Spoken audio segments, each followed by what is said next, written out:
today, what I wanted to do is take you through a couple of things related to some of the topics that Lacey was mentioning with a little bit of context here, just to kind of give you some background. So as you might know, last 4 years or so, in addition to my role as executive in residence for the center, I've been running my own coaching and consulting business, a portion of which deals with a lot of coaching and leadership development work. And within that coaching and leadership development work, as you might imagine, I'm spending a fair amount of time with HR leaders as well as non-HR leaders. But the HR leaders that I'm working with could be relatively new chief HR officers or people who've been identified as high potentials to maybe assume the CHRO role at some point, or other high potential HR leaders who are simply working their way through their careers. And what I'm finding through all of this work is some common themes around development, some common themes around areas of emphasis that people are trying to get better and more comfortable with, some common themes around some gaps and ongoing development needs that people haven't quite mastered yet, all affected to one degree or another by some future themes and trends that we're seeing out there in terms of the changing nature of work, the changing nature of the workforce, the changing nature of the workplace, and what implications all of that might have for the future of HR. As what we'll do as we go through the talk today is touch on elements of each of those things. It's also a little bit of a sneak preview of the program that Lacey mentioned a moment ago regarding some of the upcoming workshops happening at CEO. I'll be leading a program called the HR Emerging Executive on September 9th through the 11th in the LA area, where we'll spend about 3 days going through much more in depth some of the things that we'll be touching upon today. So if it turns out that anything I have to say is of interest or value, just want to let you know there's an opportunity for us to maybe spend a little bit more time together in September going through that more in depth if it's valuable to you. So what I'd like to do now is to kind of start taking you through a little bit of what I see happening out there in the world of HR folks and some of the things that they're wrestling with. I'm going to ask Carrie to help me out a little bit here. We're having a bit of a technical problem on my end with my computer, so I'm going to be speaking to you. She's going to be moving the slides along for us, and she's also going to be helping with notifying me if and when there are some questions that pop up in a couple of methods that Lacey referred to a few minutes ago. And I'll be taking some pauses as we work our way through all this to make sure that you have an opportunity to make some comments or ask some questions. The first thing I wanted to do was talk about HR leader development checklist.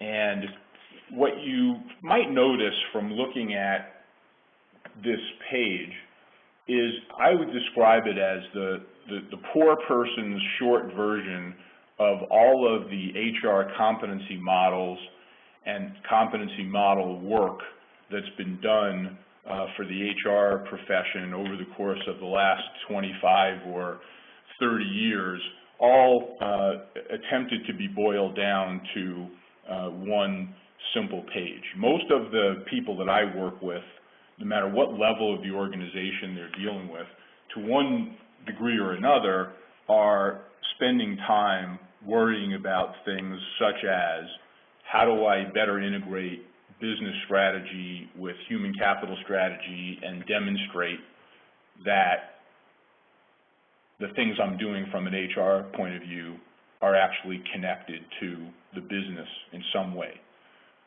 People are also putting a lot of energy, particularly these days, the last 3 to 5 years, this has become an increasingly big deal, around leadership and talent development space. Part of that is driven by demographics and the shortage of leaders. Some of that is driven by a different set of demographics, which is a lot of senior level experienced leaders.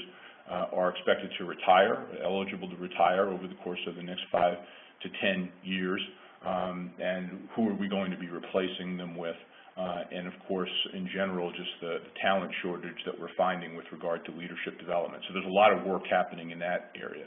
A third area that people are putting a lot of their time and energy into is learning how to be better leaders of change, and all of the issues that you have to deal with when you're trying to take an organization from a current state to a future state without throwing the baby out with the bathwater and the things that have made your organization successful in getting there. One of the elusive, more difficult to define areas of focus that most HR people I'm working with are spending time trying to get better at is around the advice and partnership piece. You know, people often talk about this in terms of the perhaps overused terminology of HR business partner.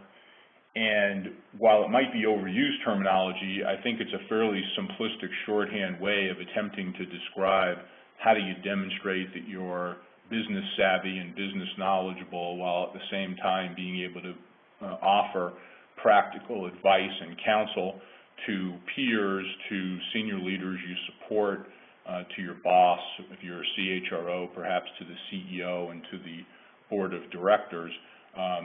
Skill that's hard to measure but immeasurable in terms of its impact on an HR person's credibility. A lot of HR people these days are worrying about driving performance, and this takes a variety of different dimensions, ranging all the way from how do we take cost and headcount out, which is probably the least fun aspect of that, all the way to how do we build and drive a culture of innovation, a culture of performance, a culture of accountability, and it leads us down the path to talking about some things which have become very hot and popular to talk about and criticize, performance management being a great example of that. Depending on the level that an HR person might be at in their career, increasingly you're seeing HR people being affected and the way they're spending their time being affected by dealing with things related to what the board of directors cares about. If you're a CHRO, you spend an increasing amount of time up and out of your own organization. In many cases, that means spending more time supporting and working with the board, particularly around executive compensation issues, talent management, succession issues, and organizational culture and change issues that boards are increasingly interested in. But even at more junior levels of the organization, there's a flow-through effect. So if any of you who are on the webinar are finding yourselves, even though not directly interacting with board members, are finding yourselves being asked a lot more questions about talent, a lot more questions about leadership development, a lot more questions about succession, a lot more questions about executive compensation issues to the extent you are involved in those at all, a lot more questions about things like employee engagement, and certainly a lot more questions about data, metrics, analytics, and how do we know that we're actually making progress on any of the things that we're being asked to address. Many of those questions are actually a flow-through from things that board members want to know more about that, 10 or 20 years ago, they very rarely would ask about or pay attention to. And then the last couple of items I'll mention on this list are really more about understanding better what we need to do inside of HR to improve our own capability, to improve the talent within the HR function, and to better understand what the future trends and themes and issues are that we've got to get our arms around to anticipate over the next 5 to 10 years and beyond if we're going to remain relevant. I mention all of these things to you today not because this list is the only list of things. There are many other things that HR people are asked to deal with on a daily basis, and you know that because you're living it. I simply say that in my experience, when you working across different companies, different industries, different levels of experience within the HR profession, these are the things that tend to pop up most. You should feel free to use this if you're coming from a company that doesn't have the time or the resources to put a lot of money into the bigger, broader, more complicated HR competency models out there. I've had a lot of clients, for example, that have used this as a simple checklist. If they want to do an assessment within their own organization, their own HR team, what are the strengths of their team members on each of these areas of emphasis? Where are people pretty solid but have more to learn? And then what are the big developmental gaps as a way of helping to prioritize how they're going to invest in people's development. This is a little bit of a foundational piece that leads me to take you to the next chart on HR leader development, the one that's got the triangle on it. And what I wanted to share with you there is the following perspective. Most of the HR people that I'm dealing with, in one way or another, are spending time focusing on three buckets of things. Focusing on what they need to know how to do, the content, if you will, of being an effective HR person, the who they need to be spending time with, and recognizing, of course, that changes somewhat as they shift roles, as they continue to move up the organizational ladder, as they become more senior in the organization. And then finally, what I call when, which is when are you going through critical inflection points in your own development? And given how busy you are on a day-to-day basis dealing with all of the typical headaches that you have to deal with, are you stopping just long enough, pausing just long enough to be able to say, this experience that I'm going through right now in this moment is unbelievably developmental. It's teaching me something. Am I making the time to step back and reflect on what it is I'm learning as I'm going through it? And how do I categorize that in such a way that I can come back and draw on the lessons learned from the experience when the time is right as I move into other bigger jobs where that experience base is going to be extraordinarily important to me. And part of why I emphasize this with lots of HR audiences and clients that I work with is because if you really stop and think about it, the vast majority of development work and development time that most organizations invest in bringing their HR people along tends to be more around content. We're going to send you to a leadership development program, or we're going to send you to a specific workshop that helps you get smarter about a specific area of HR, the content. And there's absolutely nothing wrong with making those kinds of investments. But what I'm finding is that it's out of balance. Almost all of the emphasis is on content. Very little of the emphasis tends to be on how do I help people as a senior HR leader figure out who they should be spending their time with. How do I help them build credibility with those key constituents? And also the growing recognition that even for mid-career HR people, the very best are spending more and more of their time working up and outside of the organization, where they're having to get better at, more experienced at the local, state, federal level, for example, understanding the impact of public policy on HR practices, and also understanding what are best practices that exist at other companies against which they compete for talent, which may or may not be in their own industry.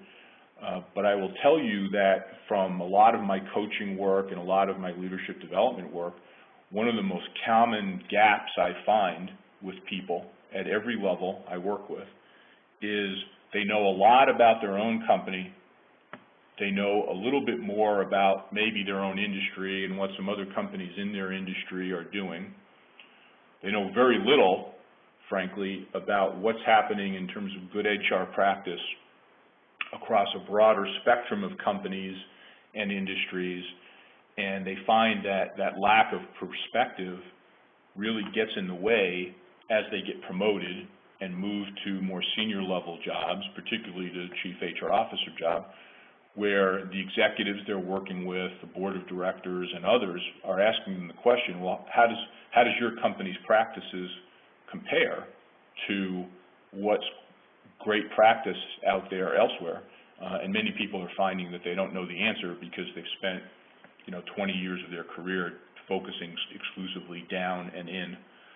And that's become an even more difficult situation lately because people are so busy, they don't have time oftentimes to lift their head up and look outside around them. And then finally, I'll make the point, and I'm going to stop and see if there are any questions. I'll make the point that from a win standpoint, the critical inflection points for development that I was talking about a few minutes ago, I'm not going to spend time going through each item on the list, but suffice it to say, when you look at your own career, asking yourself the question, have I had a broad enough foundation of experience across businesses that were in trouble and helping to get them to be better performers, businesses that were going great where we really had to grow it and sustain success, situations that were more of a startup scenario, more entrepreneurial, not necessarily in a small company, but even in a large company that you might work for, creating a business from scratch or a new business unit from scratch or a new function from scratch and not having the guideposts necessarily to follow. And perhaps the one that's most commonly talked about by people I work with is new boss, which, virtually, if we were in a room together face to face and I asked you all the question, how many of you have a new boss in the last 3 years or less, chances are there's a very large percentage of you that would say that you do, because there's so much change in organizations. And most of us who've gone through the experience of trying to adapt to a new boss, would be able to say sometimes it's painful, sometimes it's incredibly developmental, but in any case, it's incredibly stretching in terms of having to learn new things, do things differently, answer questions in a different way than the previous person you'd be working for. So my message here is basically to say, when you're thinking about your own development and the development of people who work for you, a couple of things I want to emphasize that I'd like to see done better by organizations than they have been the last, last few years. One is making sure that you understand what the key capabilities are that are required. What is it that HR people need to know and be good at in order to be effective going forward, and the list that I'm sharing here is a focused example of those things. But also paying attention to the balance between content knowledge versus who you need to be spending your time with, and when you're going through these critical developmental inflection points, to be able to pay enough attention to it to actually get the personal benefit from learning from the experience. So with those points made for a moment, let me just stop there, take a pause, ask Carrie if we've seen any questions pop up, or if anybody hasn't raised their hand virtually yet, now's an opportunity to do that. Yeah, Ian, so we have one question from Diane Reese, and it is, would you comment on the impact/availability of talent analytics in shaping the success to the role? Yeah, absolutely. Sure, Diane. Thanks for the question. Well, first of all, this whole area of analytics within HR has been a fascinating phenomenon to watch and be part of. Why do I say that? Because you're really talking about shifting people's capability as HR people from relationship-oriented persuasion to data-oriented education in order to help drive changes in how people make decisions. And I'm going to talk a little bit more about this when we get into the future of HR section of this webinar in a few minutes. But there are a lot of HR people who struggle with this. You know, they haven't been brought up to be they haven't been brought up to even focus on selling their story through analytics. Mostly they've succeeded as a result of being very successful at building credible trust-based relationships, and because they have trusting relationships, people tend to believe what they say. That's becoming less workable as a solution, not because they don't have credibility or trust-based relationships, but because organizations are so stretched for resources and so limited for time. Everybody that you're trying to persuade generally has hard decisions to make, limited time to make those decisions, competing priorities that are also seeking out funding and resources to get stuff done. And so what people are looking for is much more of a prove it to me that this investment of time or money is going to be worth doing, and there's actually going to be a payback at the end that's somehow measurable. So I don't want to over-rely on analytics as the answer to all credibility that HR people have going forward, but I will say that to the extent that you have an ability to learn more about how to tell a persuasive story through data, and you have access to resources to help you with that, or to surround yourself with people who are good at it if you don't happen to be as good at it, that's a real strategy for success that I see a number of HR leaders using. The people who are tending to be left behind a bit are the ones who are continuing to over-rely on relationships exclusively to persuade people to do things that they might not want to do. Any other questions so far, Carrie? That is the only one so far. Okay. All right. Well, we'll certainly take a few more pauses as we work our way through this for any other questions or comments that come up. Let me continue on then with the foundation of what is it that I'm seeing HR people needing to spend their time on and get good at in order to be viewed as viable contributors going forward.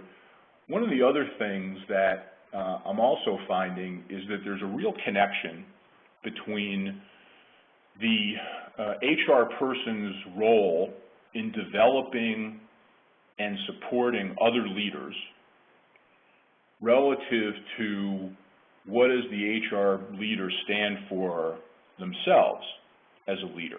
So I want to spend a couple of minutes talking about personal leadership philosophy, which is on the next chart, both my own and what I'm also seeing other leaders do. So here's a little bit of a way of thinking about this that I've discovered over the course of the last few years. Not surprisingly, like in so many other areas, HR people tend to be the shoemaker's children and don't really pay nearly as much attention to their own development as they do to the development of others around them. I think we've probably known that for years. One specific twist on this is that a lot of HR people I work with haven't really sat down and thought much about what do they want to be known for as a leader, what do they stand for as a leader, what impact does that leadership brand that they bring to the equation every day have on their own credibility, but also on their ability to help lead and teach other leaders to be better leaders. So there's a little bit of self-reflection involved here. And as I've talked with lots of HR folks about this over the course of the last 4 years, one of the things that often comes up is, well, hey, that's great, Ian, that's helpful to think about, but what's your personal leadership philosophy, and give me an example, of what something like this would look like if it were operationalized. So what I end up doing is sharing with people my own view on leadership as it relates to my personal leadership philosophy, and I share it with you here with one caveat, which is that my personal leadership philosophy should not be your personal leadership philosophy. If there's anything you can steal from it, great, and I'll take a minute and talk about each thing and what it means to me.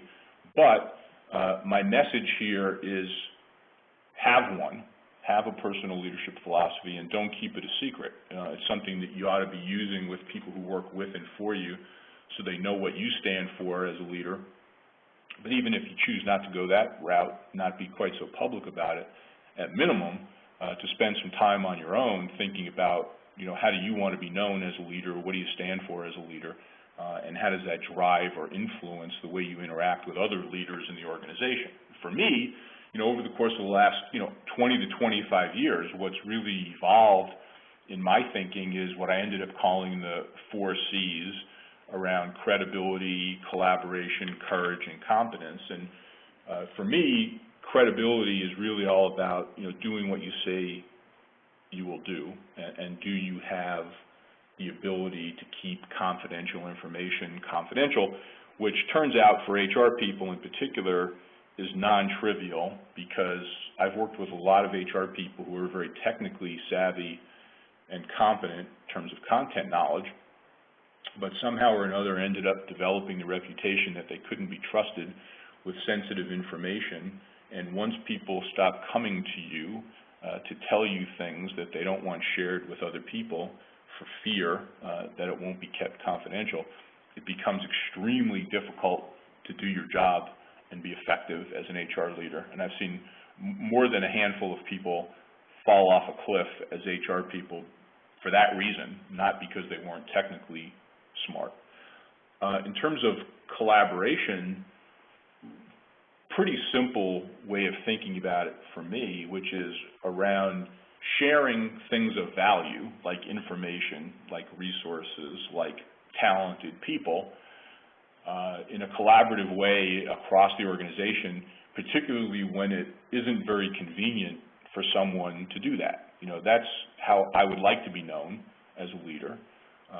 And whether or not I am, I guess we'll leave to other people's judgment in terms of how they've worked with me. But that's something that I've always articulated as being important to me. Another one for me that's important is around courage, which is trying to be known as somebody who's willing to push forward on the things that I think make sense and that are good for the organization, and push back on the things that don't make sense and are not so good for the organization, and the willingness to take a stand and do it publicly and fight for the things that I believe in. And then finally, around competence, which is really taking personal responsibility for your own development, sharpening your own toolkit, being smart enough ultimately to know what you don't know, and then maybe surrounding yourself ultimately with people who are better at those things than you are. Those are all things that contribute to competence. So I'll finish on this chart with the same speech I made when I introduced it, which is these 4 things happen to be important to me. I've refined them a bit over the course of thinking about them for 20 or 25 years. They've served me well. Doesn't mean that they would serve you well. If there's anything in here that you want to steal, feel free to use it if it's helpful to you. But the more important message is know what you stand for as a leader, be open enough, transparent enough in situations where it's appropriate to do so, to share with peers, with people who work for you, maybe with your boss, with anybody else that you're trying to influence, because it's extremely difficult, in my humble opinion, to separate yourself as a leader and what you believe in and what you stand for from trying to help other leaders get a handle on what they should believe in and what they should stand for. And those 2 things are very much intertwined. And I find quite often in the groups of HR people that I work with that they're either not addressing their own view as a leader, or they're trying to manage those two things very separately and putting most of their energy in developing everybody else but not worrying about themselves. It doesn't work nearly as well as you might like to believe. So let me stop there for a moment, see if there's any questions or comments about what I said on the leadership piece before we shift gears and start talking about the future of HR a little bit. I don't have any questions yet, but let's give it just a minute in case anyone's typing in the chat box. Okay, sure.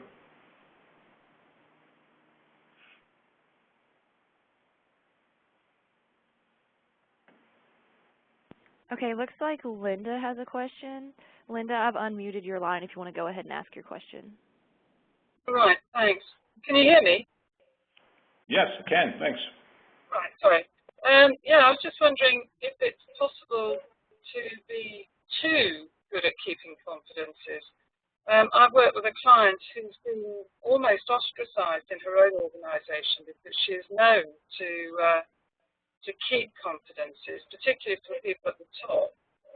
But then she's accused of being secretive, and encouraging her team to keep confidences is being used against her. Yeah, that's actually, I'm sorry, I think I interrupted. Sorry, can you go too far, in other words? Yeah, I think like anything else in life, I suppose you can take anything to an extreme. When I'm talking about keeping a confidence, it's that difficult situation where some person comes to you with a problem, an issue that they need to talk through, they need to think through, they need to bounce an idea off of somebody, they need some advice as to how to handle it, and they're afraid if they bring it to the wrong person or if it gets out publicly, they're going to look either embarrassed or foolish or worse, become in essence a target for somebody else's retribution. Those are situations where it's a difficult call, because I have found, for example, in my own career, working as an HR leader, where somebody would come to me and say, I need to tell you something in confidence. They tell me what it is. I eventually end up going back to them and saying, if you want this to stay with me, that's okay, but I'm not going to be able to help you resolve it.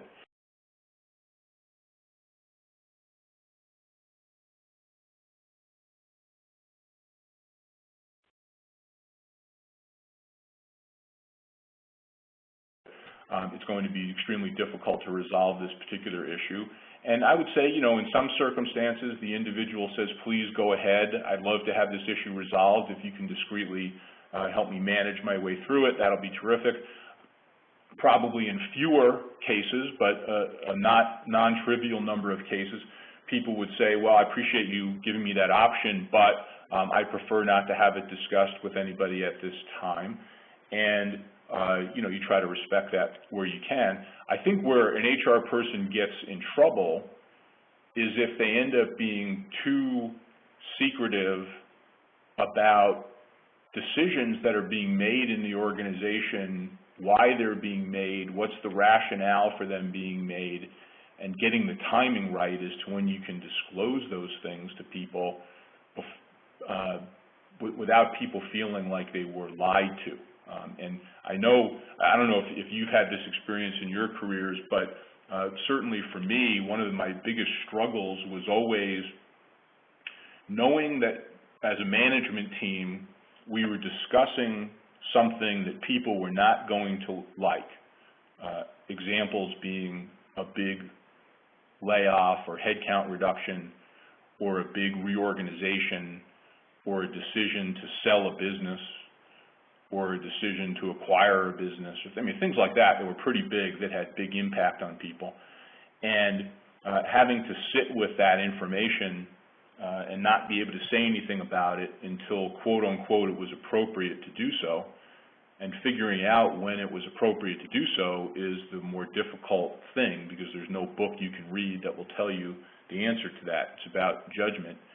And I learned a valuable lesson about those types of difficult decisions early in my career, which is no decision is final until it's final.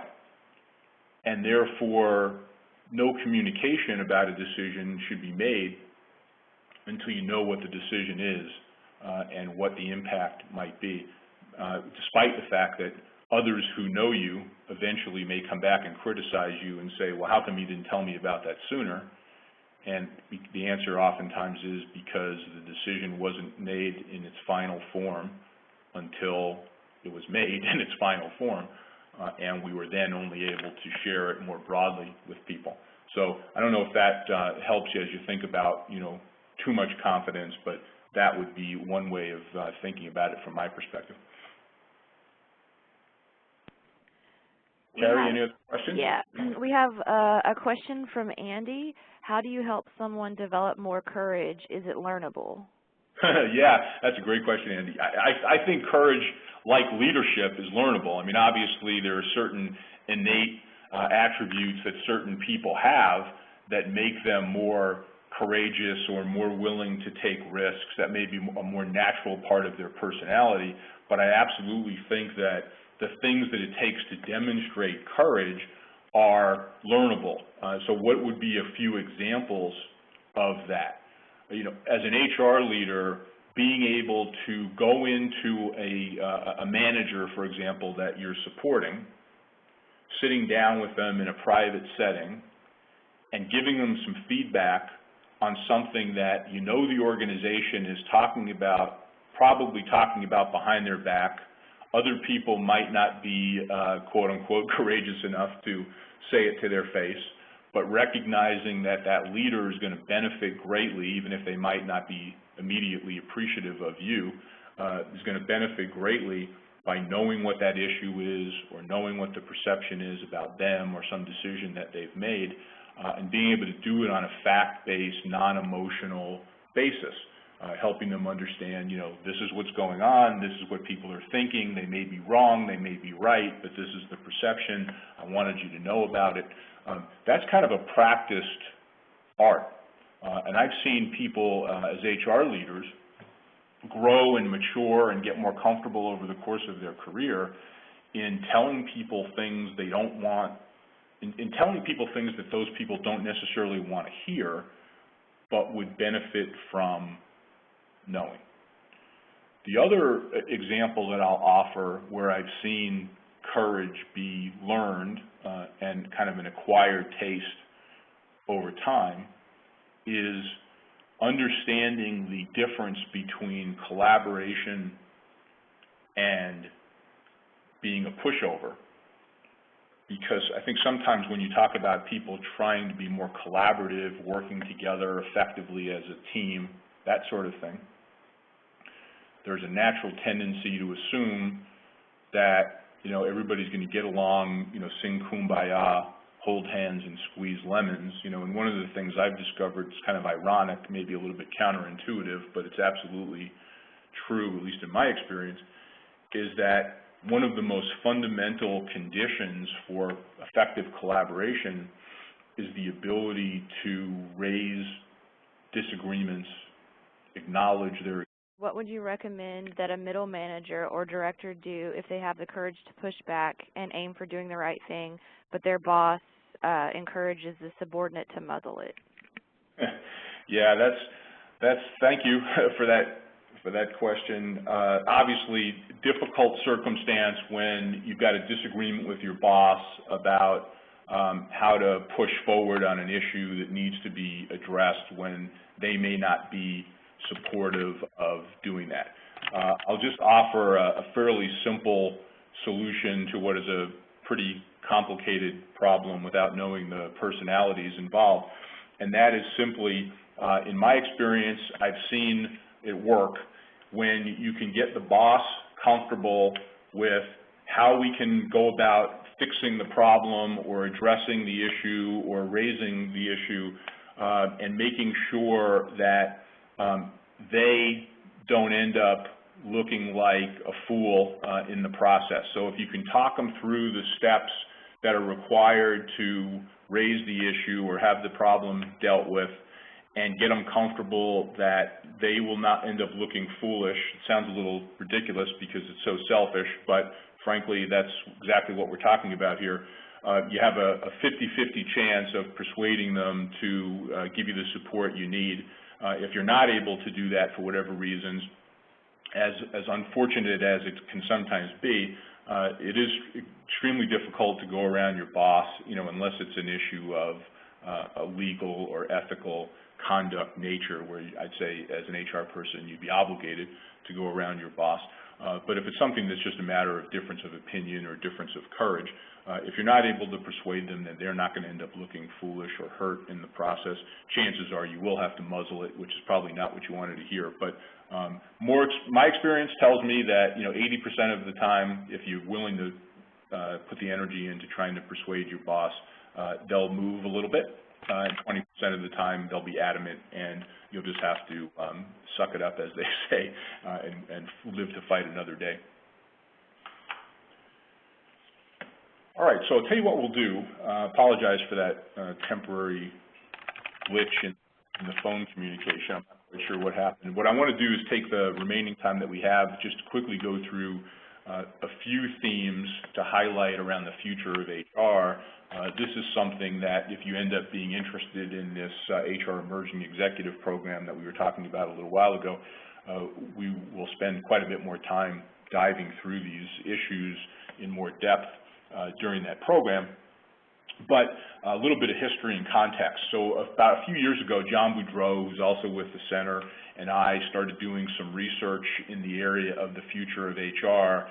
The question we were trying to get to at the time, fundamentally, was get a better understanding of the changing nature of work, workplace, and what implications does that have for the work that HR people need to do more effectively.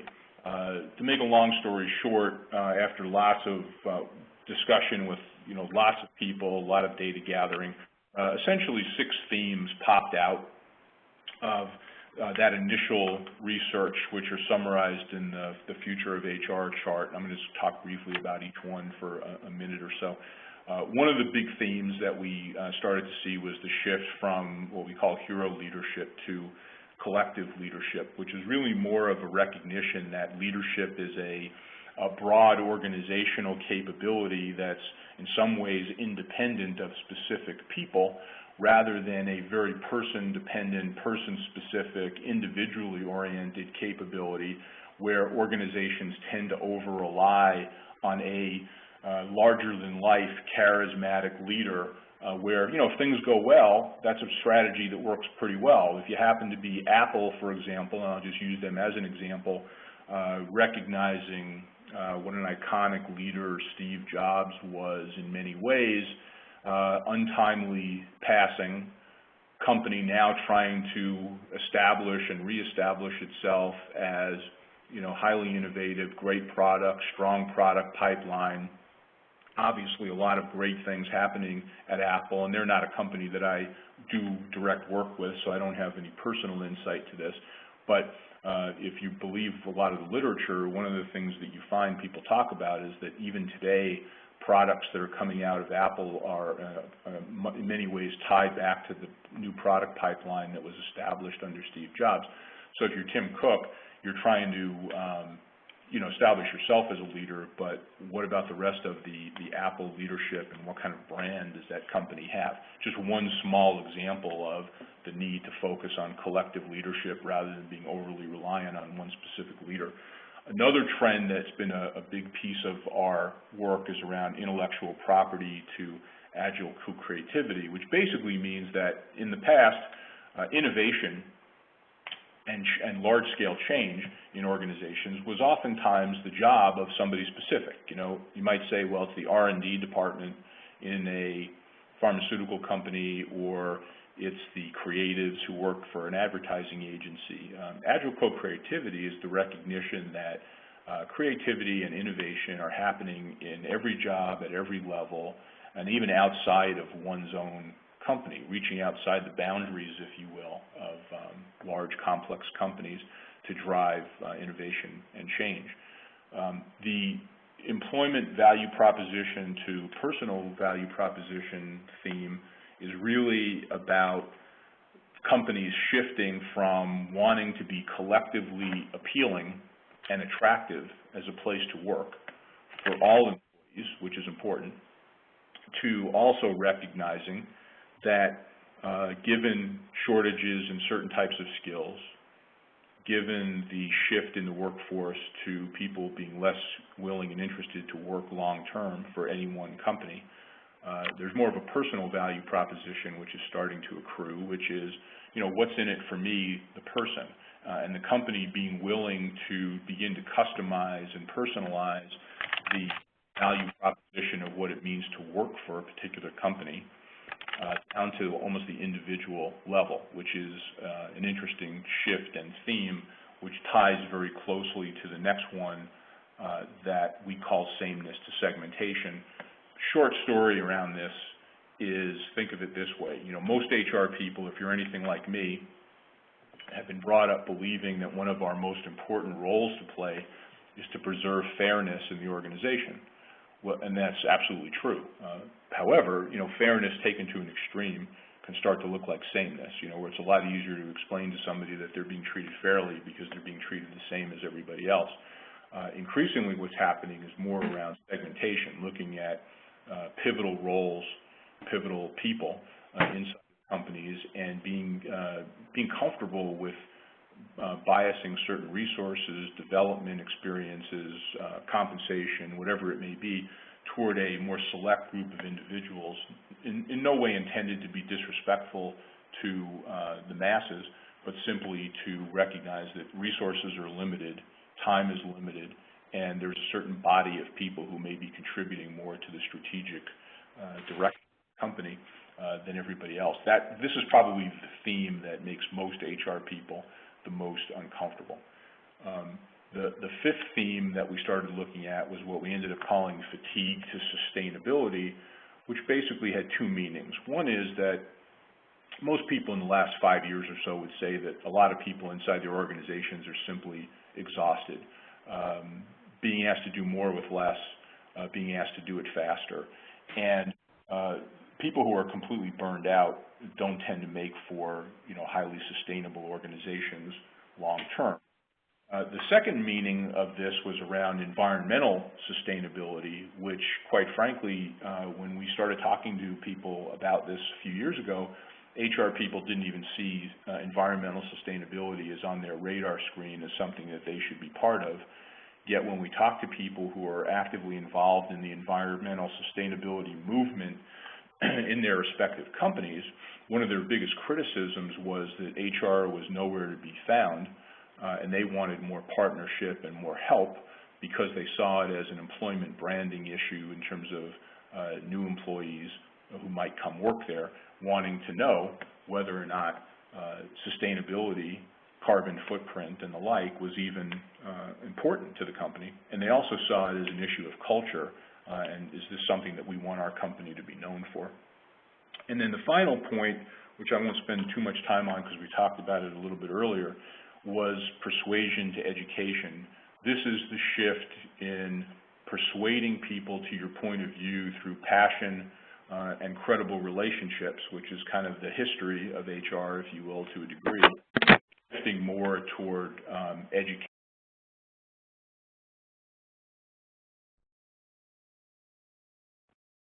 On a proposal through analytics and data.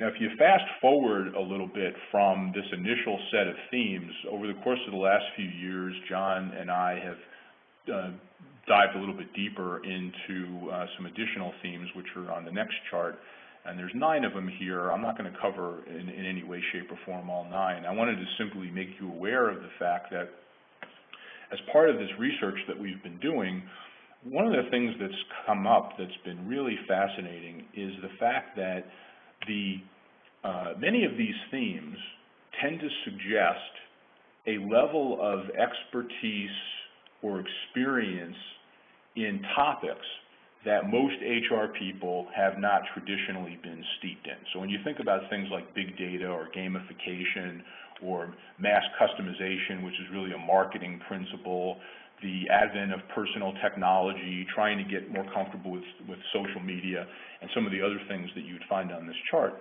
would not be unusual to realize that most HR people didn't grow up, learning about these things as, central to their universe, yet all of these themes have a way of impacting what the role of HR is going to be going forward.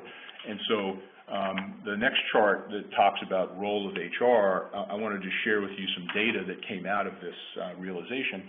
What we recognized was, we did about 300 people's worth of survey data of HR leaders from across a variety of different companies. And what you can see on this chart that was fascinating to me was we were asking people on each of these 9 themes, what they thought their current level of capability or knowledge was in each of these areas versus what they felt like they needed to have going forward in order to be more effective, given the recognition of the emergence of some of these themes.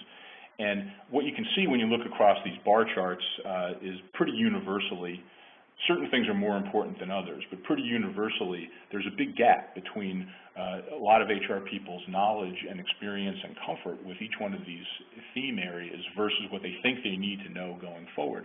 And I would like to leave you with a thought to ponder, and that is, even if you realize that you need to be great at all of these things, it would be virtually impossible to become an expert on all of them fast enough to be viewed as relevant for many of the issues that companies are dealing with around all of these different trends and themes. So it tends to suggest, as the final chart will say, HR's role increasingly is becoming one of orchestra conductor. If you think about an orchestra conductor, they don't know how to play all the instruments. Their job is to bring all of those expert instrument players together to make beautiful, effective music. And I think there's an implication here for HR people as you look at many of these future themes and trends, which is that you can't be an expert in all of the things that we'd have to be an expert in order to drive effective change and organizational capability. So what we have to become really good at is reaching outside beyond the boundaries of HR to bring in capability and expertise, be it from marketing, be it from statistics, be it from finance, be it from program management, be it from anthropology, you name it, things that are not necessarily the traditional sub-functions of HR, in order to help solve large, complex problems that by their very nature are multidimensional and multidisciplinary. That is where HR is headed. And I know that we're just about out of time, so I want to leave you with the thought of what is it that we're going to do as a profession to reach out more effectively and create much more permeable boundaries between HR as a discipline and other disciplines that are required for us to make an impact as some of these themes really start to take hold. I'll see if there are any, one final question, because I know we're running a couple of minutes late. If anybody has a question or two, I'd be happy to answer it. Otherwise, we'll go ahead and wrap the call up. So let me turn it back to Carrie and see if we have any folks waiting to ask something. Yeah, Ian, we had a question that I missed from earlier from John. It's regarding HR being an art, and the question is, isn't this taking us back into the relationship-oriented versus data-oriented phenomena you talked about earlier, which is not, in his opinion, a bad thing?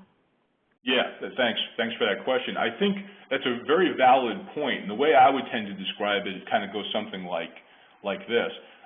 Just because something is an art doesn't mean there's not a discipline behind it.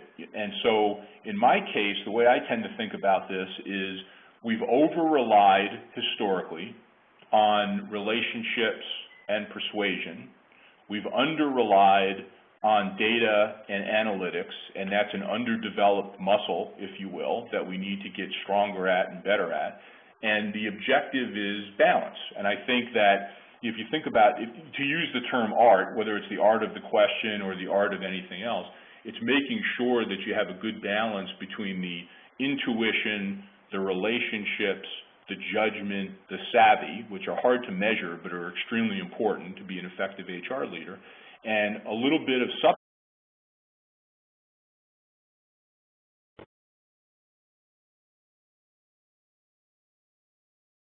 decisions that we're trying to make or change that we're trying to drive, if we can Ian, get the balance right, that's what we're talking about. We lost you for just a few seconds there. If you could reiterate the last part of that. I was just saying that the balance here is the thing that's the most important, the balance between the judgment and savvy and the relationships and credibility that HR has historically relied on with the analytics and the data, the fact-based storytelling that would make it more likely in the future that people with limited resources are willing to support our point of view. Getting that balance right is what it's really all about. Great. The only other question we have is from Carol, who asked you to redefine sustainability. I'm wondering if that was when we lost you earlier. Could be, but if not, let me try it again anyway. So sustainability had two dimensions to it. One is sustainability as it relates to fatigued people. Fatigued organizations do not perform well on a sustainable basis over time. And if you look at what's happened over the last 5 years, given the recession and other competing resource constraints, people are just plain exhausted. The second issue was around environmental sustainability, carbon footprint, environmentally friendly practices that organizations are beginning to pay more and more attention to. Historically, HR people have not seen themselves as having a role to play in the environmental sustainability movement, yet it turns out to be one of the most important things that particularly new entrants to the workforce pay attention to. A lot of college students, for example, when they're looking at working for your company, want to know what your position is on environmental sustainability. And it's a culture issue. You know, to what degree is this aspect of environmental sustainability going to be a recognizable, important part of what our company stands for and how we're known as a brand? And HR, up until very recently, has been viewed by non-HR people who've been involved in these works to be largely absent. And that's a trend that we're starting to see change, but it's been a slow change.